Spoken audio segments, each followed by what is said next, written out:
பதிலுரை பாடல். பல்லவி. ஆண்டவரே, உம்மிடம் அடைக்கலம் புகுவோர் அனைவரும் பேறு பெற்றோர். வேற்றினத்தார் சீறி எழுவதையே, மக்களினங்கள் வீணாக சூழ்ச்சி செய்வதையே, ஆண்டவருக்கும் அவர்தம் அருள் பொழிவு பெற்றவருக்கும் எதிராக பூவுலகின் அரசர்கள் அணிவகுத்து நிற்கின்றார்கள்.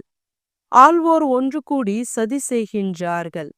அவர்கள் பூட்டிய தலைகளை தகர்ப்போம், அவர்கள் வைத்த கண்ணிகளை நம்மிடமிருந்து அறுத்து எறிவோம் என்கிறார்கள்.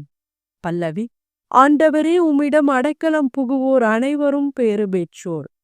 விண்ணுலகில் வீற்றிருப்பவர் எள்ளி நகைக்கின்றார். என் தலைவர் அவர்களை பார்த்து ஏளனம் செய்கின்றார். அவர் சினமுற்று அவர்களை மிரட்டுகின்றார். கடும் சினத்தால் அவர்களை கலங்கடிக்கின்றார். என் திருமலையாகிய சீயோனில் நானே என் அரசரை திருநிலைப்படுத்தினேன். பல்லவி.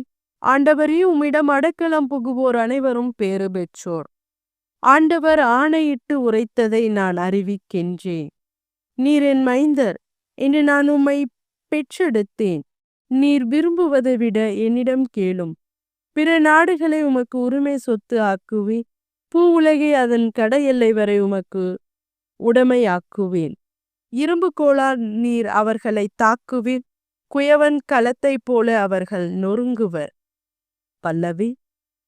ஆண்டவரே, உம்மிடம் அடைக்கலம் புகுவோர் அனைவரும் பேறு பெற்றோர்.